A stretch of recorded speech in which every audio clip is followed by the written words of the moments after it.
Hey everyone, welcome back to the channel. In today's video, I want to cover the process of filling out a Form 4. So first and foremost, in the United States, suppressors or silencers, however you want to call them, are perfectly legal. They are only banned in certain states. So if you live in a state that does not allow you to own a suppressor, you are not going to be able to get one. But if you do live in a state that allows you that freedom, there is a process to go through in order to buy one. So obviously you have to be legally allowed to own a firearm. If you're a felon or you've been dishonorably discharged or any of the other reasons that would stop you from buying a firearm, you are not going to be able to, definitely will not be able to buy a suppressor. The suppressors are on a list of firearm and firearm parts known as the NFA, or the National Firearms Act. It's been around since about 1968. And even though suppressors themselves are not firearms, they are treated like firearms in the eyes of the federal government. And I believe the nature of that in itself, of having to go through so many legal hoops to buy a suppressor, along with some people just not knowing, what it takes to get one, I felt that it would be helpful to make a video like this. I see it going around quite a bit in the forums, the different Facebook groups, asking about the process, a lot of misunderstanding, a lot of misinformation out there. So hopefully this video can help some of you people out. So to start off, there's two ways that you can file to buy a suppressor. And there's the form that you have to fill out is called a Form 4. That is transferring an NFA item to an individual. That can be done with paper or it can be done electronically through Eforms. While you still can file paper, I would highly recommend that you do Eforms. It makes the process a lot easier. And I believe it also makes it a lot faster. In fact, it does definitely make it a lot faster. So with a Form 4 and also with a Form 1, when you're applying for an NFA item, whether it is to make it or whether it is to purchase it, there is a $200 tax stamp that comes with it. And I know that part right there definitely tends to push a little bit of people away. But in my mind, if you want a suppressor, especially a suppressor, but even like an SBR, the $200 tax stamp is negligible. When you think about it in the grand scheme of things, what you end up spending on firearms and ammo and the price of the cans themselves, it is really just a drop in the bucket. So assuming that you are going to file through Eform, first and foremost, you need to go on to the ATF Eforms website and you need to register yourself an account, get all set up. You are absolutely going to need that first and foremost. There are lots of good videos out there that show you how to do that. National Gun Trust, they walk you through it. It's very thorough, but you don't even really need that. I mean, if you just go to the ATF website and follow the prompts, it's pretty easy to do, and that will be tied to you. It's going to ask you for all your personal information, all the stuff that you would need to buy a firearm, maybe even plus a little bit extra. But that's the first step that you need to go buying a suppressor. Again, assuming that you are going to e-file it, because when you go to get certified, and I'll touch base in a little bit of what that means, you are going to need your Eforms username along with a PIN that you've created. So that is your first step. Eforms, registration, go set up your account. And now I want to touch base a little bit on buying a suppressor online versus buying one from your local FFL SOT who is permitted to sell suppressors. Sure, it's a bit easier picking one out that's already in the store, local to you, but it's a problem if the can that you want is not currently in stock or sold or whatever it may be by your local dealer. So for me personally, this is my first can that I picked out back in 2010. It was a Yankee Hill Machine Mite 22 caliber can. That was done on paper, but these three cans here were all purchased through Silencer Shop. Now there's other vendors out there, like big name vendors like Capital Armory. I think Silencer Central is another one of them, and amongst others that are big suppressor distributors. And I think it's important to remember, and I'll touch base on that in a little bit, why to remember that they are just kind of the distributors. Now, these three cans here I purchased through Silencer Shop. I've been very happy with the process and working through them. I know that if you were to go online and you were to Google it, you're going to find some horror stories, and I do feel that a lot of the bad stories and bad reviews you hear about .silencer shop are more so due to the local FFL where your suppressor is going to be shipped to. It's really on them. And again, I'll elaborate a little bit more on that here further into the video. So not only are there any online vendors that specialize in suppressors, but a lot of other retailers that are available online also. They sell suppressors too, and the process really works the same. So if you purchase a suppressor online, you'll go on the website, you're going to purchase it, and then you're going to have to forward them your FFL's information. From that point, there is what's called a Form 3 that needs to be filed and submitted. The Form 3 is the permission slip for the person or the shop that is currently holding the suppressor, waiting to sell, to ship it to your local FFL. Now, why I really like Silencer Shop for this is a couple reasons I'm going to mention is that, for one, shipping is always free. I did start when I started the purchase of this, my Huxworks HXQD 556. I purchased it from, I believe it was Botac, which I know they have a horrible reputation, but for the price that they were offering that, I took a chance. It didn't end up working out.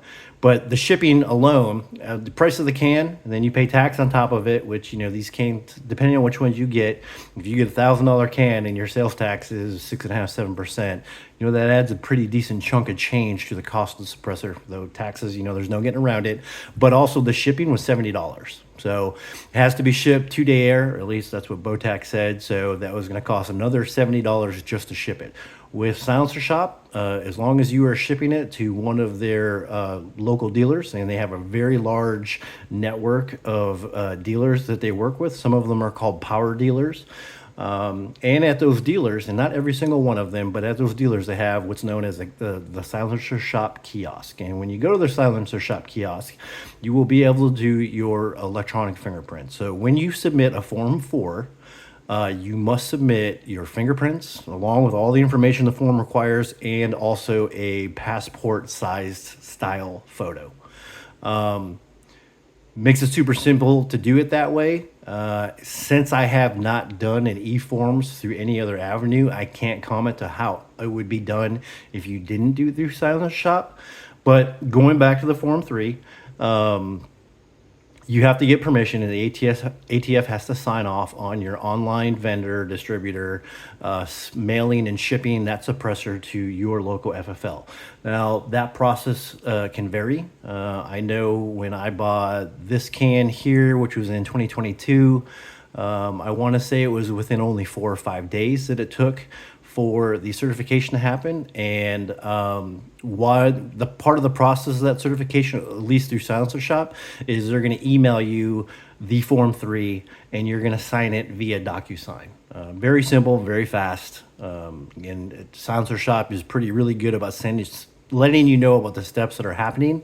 But I will say, if you don't know what a Form 3 is, you might not understand it. So I'm going to go in detail about it. So this one took 4 to 5 days. This one here took about 14 days. And then this can here, the latest one that I got, it took about 15 days. I think I purchased this on January 9th, and then it was shipped by, or I got the DocuSign for the Form 3 by the January 15th.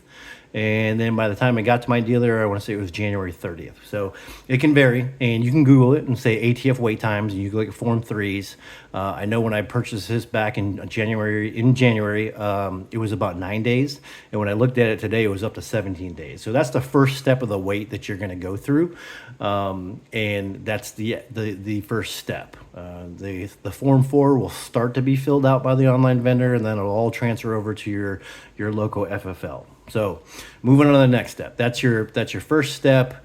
That's not where your real wait starts. So once your Form 3 is approved by the ATF and it moves on over to your local FFL, they will be calling you to certify. So this is where it is really vitally important that whatever FFL SOT that you are sending your can to, that they really know what they're doing, because they're the ones that are really finalizing the Form 4.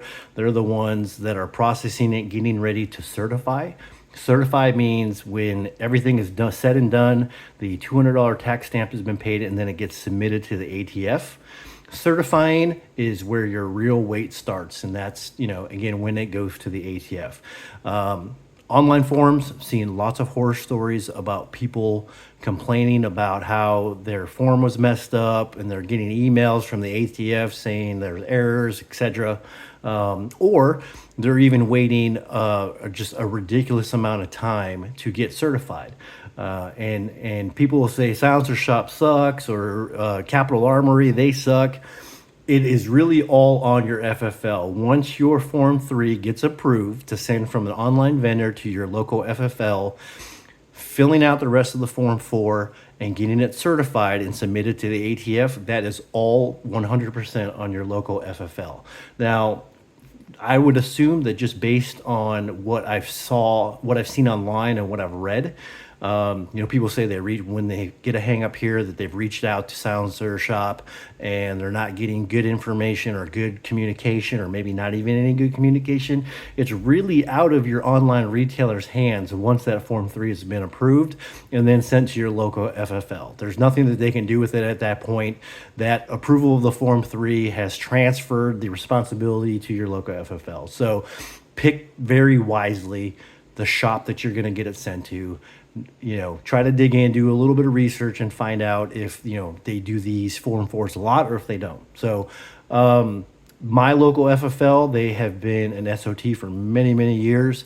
They move a lot of suppressors through their shop. They really know what they're doing. Didn't have any issue with these 3 cans that I had to go through them whatsoever. So once you go to certify your Form 4, I will caution you. I don't know if it's just now, and I don't know what it's due to. Maybe there's an influx of people who are filing Form 4s to get suppressors, but I know that in January, back when I was working to get this certified, it took many, many attempts.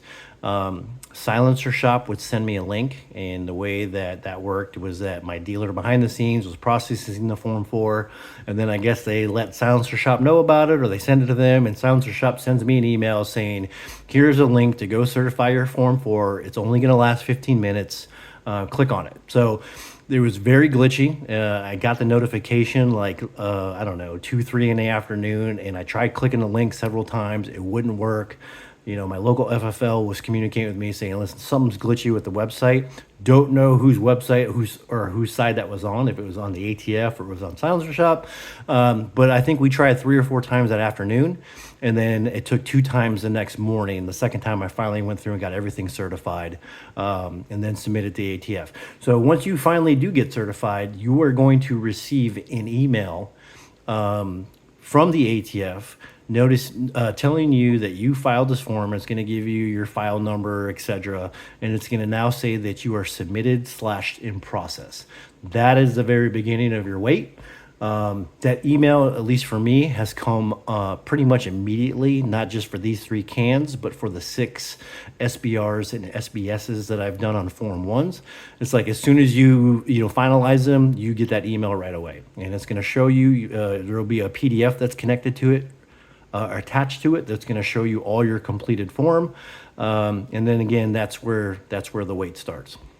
Now, one question that I see a lot is people will say, you've gone online, you've created your Eforms account. I see a lot of people asking in the forums, when am I ever going to see this show up in my Eforms? It's been days, it's been weeks, it's been months, and I haven't seen it show up in my Eforms yet. When you buy a suppressor and it's submitted under a Form 4, Eform 4, your local FFL is submitting it on your behalf. So it's technically on his Eforms account. So you will never ever see this show up as processing in your Eforms account. I know that's typically a little bit more concerning for people who have done Form 1s and submitted them on their own behalf, because it does show up, and then it just, it shows you that it's submitted and in process. But you will never see your Form 4 show up that has been submitted by your dealer because it's not under your name. You don't even ever see it even after it gets approved. You do get an email once you've waited a period of time, and that can vary. So that's the next big, and that's the hardest thing about anybody who's buying a suppressor is the wait time. It can be absolutely brutal. It has, gone in ebbs and flows over the years. Going back to when I bought this Yankee Hill machine Mite, but it was back in 2010, and like I mentioned, it was all done on a paper form, and that took 3.5 months to get approved. And I remember being very, very impatient about it back then because if I remember correctly, the average wait time was like 45 to 60 days. So the fact that it took 3.5 months, I was absolutely like furious about it. But more recently, and what took longer, were these two cans here. I purchased these both in early, about mid 2022, and I bought them about 3 weeks apart. First one being the HXQD 556, the second one being this rugged Obsidian 9. Purchased them both through Silencer Shop, had them sent to the same local FFL, submitted them. Both of these cans, again, submitted in, I think it was May and June of 2022. Ended up getting them approved in February and March of 2023. It was 9 months to the day for both these cans. There is zero rhyme or reason how the ATF goes and approves cans. And you go online, you go on the forums, you're going to see some people have been waiting 14, 16, 18 months, some people even 2 years. And then some people, there is an average. If you Google ATF wait times, the ATF does show their wait times. I think a better gauge of that, because they don't seem to update it too often, a better gauge of that is if you go on Silencer Shop and look at their wait times. Theirs are calculated through what they've gotten approvals for on cans purchased through them. And I do feel it's a little bit more real time and up to date. They give you a minimum, a max, and then the average wait time. So I know back when I bought these, it was just a couple months after Eform fired back up, and they promised 90-day wait times, though nobody was very hopeful on that. And sure enough, it didn't. 90 days turned into 176 days. But again, I don't know if it's just coincidental, though both were 9 months to the day. You'll see stories where people buy 5 at one time and they get 5 approved at one time, or they get 2 approved at one time and the 3 are rest spread out, or they get 1 approved really early, then 3 approved in a batch, and then 1 approved 6 months later. Zero rhyme or reason to it whatsoever. There's really not a whole lot you can do to help speed it up. Along with, if it goes a really long time, you can send emails to the NICS background checks at FBI. You can try hitting up the ATF, but typically all the answers you're going to get is pending, still pending. I know some people have written to their local representative and congressman to go try to push it through. Sometimes that brings results. Sometimes it doesn't bring it at all. Maybe it's dependent on the representative, if they actually really do anything with it. I don't know. Fortunately for me, with my latest can purchase here, again, purchased it through Silencer Shop on January 9th. Received the DocuSign by January 15th to have the Form 3 started. And by January 30th, I got the email from my local FFL that it was time to certify my form. But like I mentioned, I couldn't do it till the next day. So January 31st, 2024 was the submission of this can, and I just got it approved today on February 23rd, 2024. So a 23-day wait time. Absolutely incredible.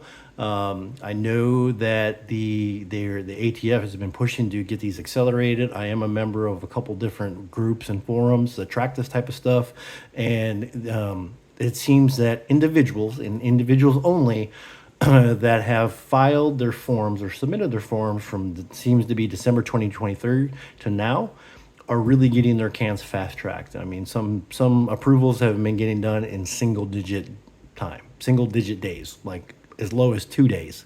I'm ecstatic with the 23. But who's to say how long that's going to last for? And then unfortunately, again, being no rhyme or reason, I see people in these groups that bought cans 6, 7, 8, 9 months ago, and they still don't have their approvals. I got a buddy of mine that's waiting on, I think, 3 cans.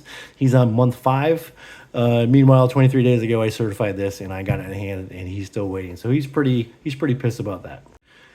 So like I mentioned, when you do get your approval, you're going to get another email from the ATF saying that you're giving you the status of your can, which, it should be as approved. Once it's approved, you can go down to your local FFL and go pick up your can.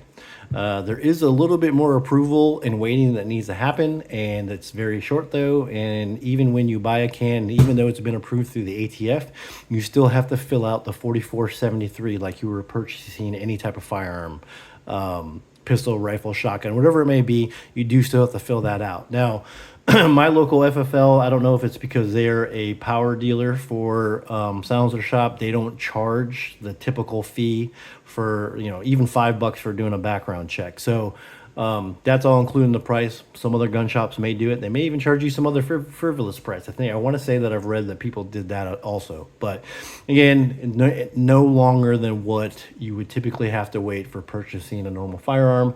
Though I know that for me personally, buying multiple firearms over the years, sometimes I get approved on my 4473 in 5 minutes, and sometimes it's 50 minutes.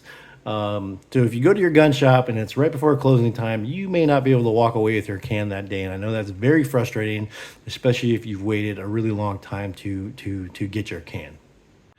Now there is some online dealers or distributors that have the capability of sending your cans once they've been approved directly through your door. I know Capital Armory is probably one of the most popular ones when it comes to that. I don't have any personal experience with that, but I have read, and from what I've gathered, they don't, even after it's approved, some people wait weeks, sometimes even a month, like 3 to 5 weeks for the can to be shipped to their door. I don't know why that is. I don't know if another Form 3 has to be filled out or what the deal is. And for me, my local FFL where I get my my cans processed through, it's a 35-minute drive. So I've never really been tempted to try Capital Armory, especially since I've had such good experiences with these 3 cans in recent history. So that's about it. That's the whole process in a more detailed explained nutshell. Once you get that email, and like I mentioned, since it will never show up in your eForms account, make sure that you do save that email. I use Gmail, and you can set up subfolders, and I have one titled NFA items. So every approval email or anything I get that has to do with NFA items, whether it be suppressors, short barrel rifles, shotguns, whatever, I move those files or those emails over to that folder. And in addition to that, or say your approved form and your stamp will be attached to that in a PDF. So you definitely don't want to lose that. I do also print out a copy of it, a paper copy of it, and I have a folder where I keep all of my stamps, since you are supposed to keep them with you when you go out, especially if, me, I have interstate travel forms. So I have them all together organized in a handy folder. But that's really about it. You go through this long wait, you go through this process, you pay all this money, you pay the $200 tax stamp, and then you finally get to go home with your can. So really hope that this was useful to some of you people out there that are not up to speed or unknowledgeable about the process of doing an eForm 4 and buying a can online and how that works. It's really not a hard process. You just have to pay attention. And I would tell you, for anybody that's hesitant on buying a can because they don't want to wait 6, 7, 8 months, listen, if you don't start the wait never begins. So just go ahead and do it. Especially do it now. Again, we're in February of 2024, and the wait times is just absolutely crazy short. But even still, cans are awesome. Definitely a fun experience shooting with them. They're very useful. Just bite the bullet, go start the wait period. Hopefully it'll be shorter than longer. But just even regardless, just go ahead and start, and then try to forget about it as much as you possibly can.